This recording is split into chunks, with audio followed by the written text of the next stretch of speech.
In part 1 of our Japan vlog, we flew to Tokyo, went to Shibuya, Shinjuku, and Disneyland.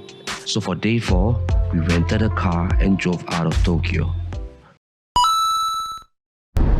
What was supposed to be a 5-hour drive to Nikko turned into a 6.5-hour drive because there was a bad congestion and we got stuck for an hour and a half.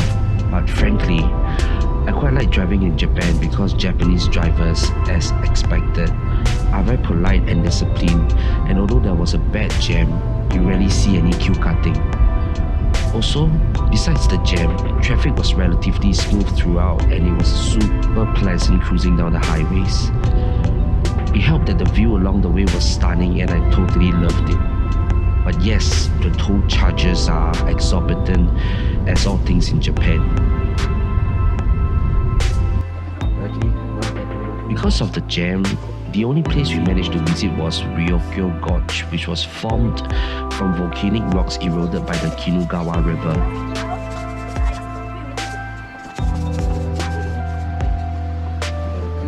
It was a long way down to where the bridge was to view the gorge.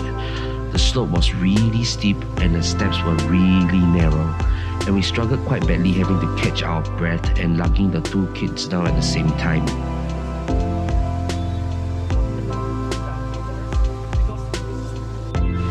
Along the way, there were 2 waterfalls, which was, I would say, average.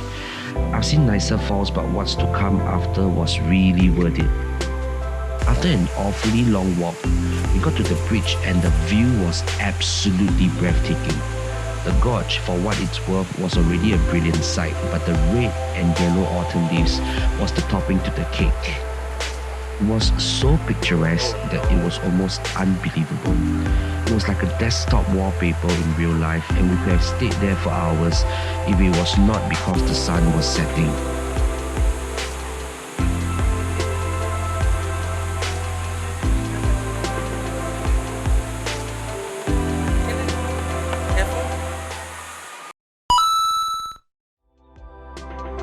Day 5 we spent exploring Nikko, and our first stop was the Cedar Avenue of Nikko. It comprises of 3 different roads with about 13,000 Japanese cedar trees lining a total of about 35 kilometers, and is listed in the Guinness Book of World Records for the longest tree-lined avenue in the world. Of course, we only explored a small portion of it.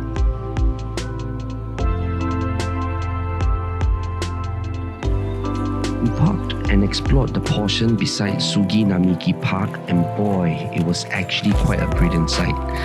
There weren't many people here, and looking into the never-ending line of trees by the side of the road actually brought about a sense of peace and tranquility.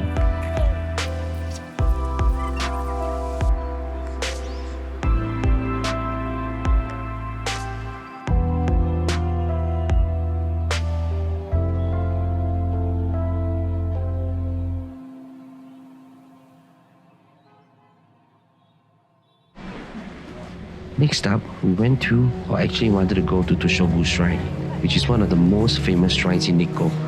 However, there were just too many people and we were just sort of rushing for time because lunchtime was due, and we planned to get lunch only after visiting the shrine. So instead of Toshogu Shrine, we went to the shrine beside called Futarasan Jinja, which was smaller but had lesser people.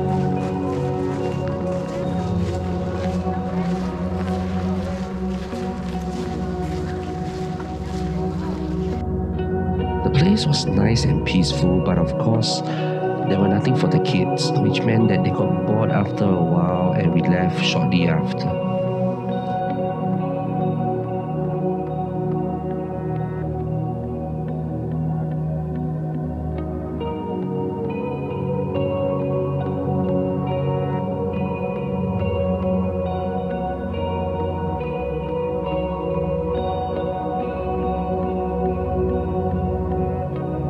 After lunch, we raced to Senjogahara marshland because, mind you, the sun sets at about 5 PM during autumn, so daylight was super precious.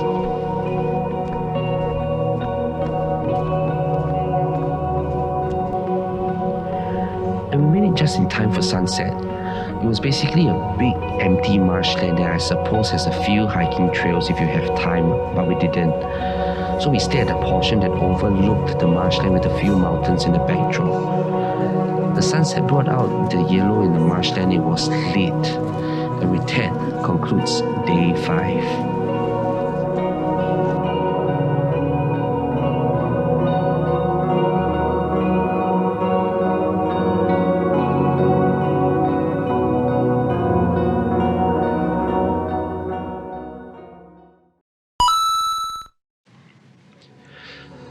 Day 6 was the day we grossly underestimated the time we needed to travel.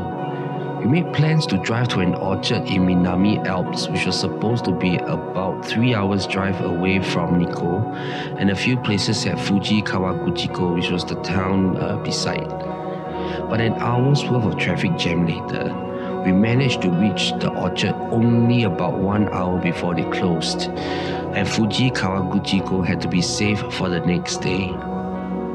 We struggled a bit to find Nakagomi Orchard because the farms were all so close together and the signs were all in Japanese, but we managed to find it in the end. Okay, focus, okay. So it was the apple season and the fruit of choice could only be apple. Turn more. The kids had fun at the orchard cause it was their first time picking real fruits and we could eat as many Fuji apples as possible in that 1 hour slot that we had. We could also bring home a bag of 3 apples each, but it turned out that the apples weren't as sweet as expected and they probably saved the sweet ones for sale and export, but oh well, it was an experience.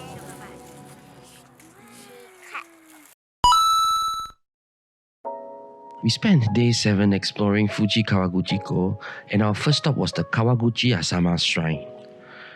The shrine is famous for a few things. Number 1, there are 7 Japanese cedar trees there that have been growing for over 1,200 years. And number 2, they have a torii gate which overlooks Mount Fuji. The shrine was very quiet, but the cedar trees were legit huge. It was fall, and thus the falling leaves whenever the wind blew was a treat. It was like standing in a set of a movie, no less. We didn't have time to visit the torii gate because it was a bit of a hike, and we had to return to Tokyo by night time. I honestly wished we had more time. We then went to the Momiji corridor, which is famed for its line of maple trees during autumn as they turn from green to yellow to red. Man, we were honestly shocked by the amount of people because for the past few days we were traveling in peace. But it was no surprise given how beautiful it could have been without the crowd. We were a little early in the season, so only half of all the trees had turned red, but it was already quite the sight.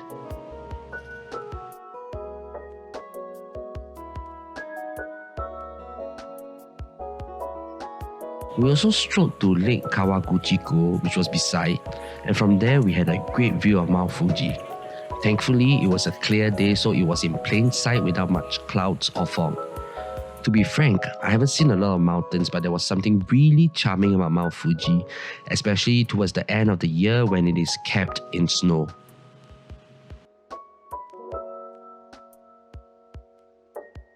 Next, at the last destination before we returned back to the crowds in Tokyo was the Fukaku Fugetsu Wind Cave at the fringe of Aoki Gahara Chukai Forest.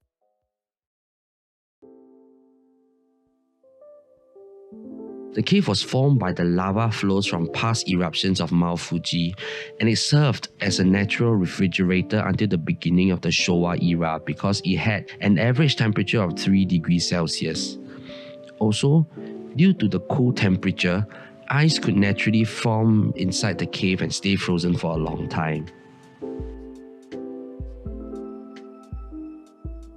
The cave was low in height at certain points and we had to bend down just to proceed, so it was a struggle with kids. But luckily the walk wasn't long, so it was tolerable. The cave was of course very dark, so you probably can't see much from the video. Oh, ice.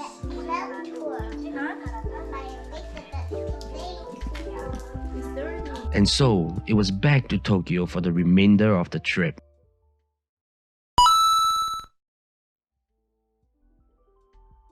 Day 8 was our last full day in Japan, and we were honestly quite sad that we were leaving so soon.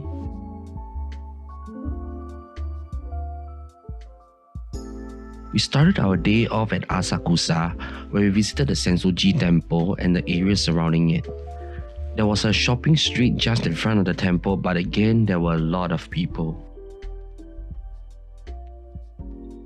Most of the shops were essentially selling souvenirs, but there were a few shops which had this lucky dip thing where you can catch a piece of paper in a sphere of flying papers to determine what you win.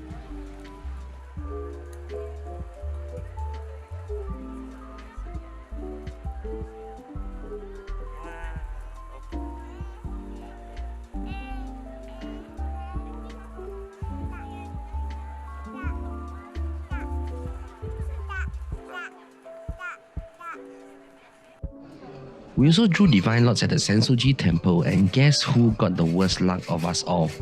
I got the best one of 4 that's available.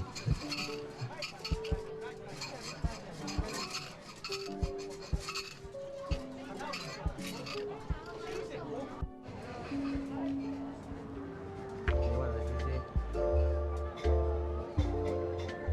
Just like the food.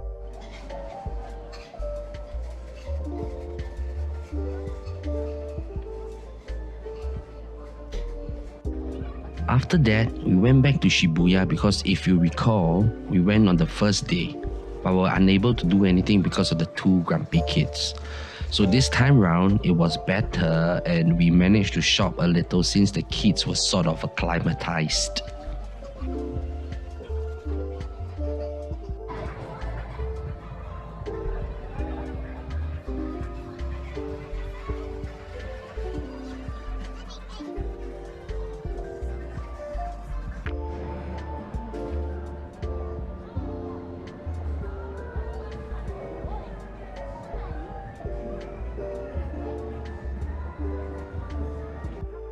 And that sums up our Japan trip.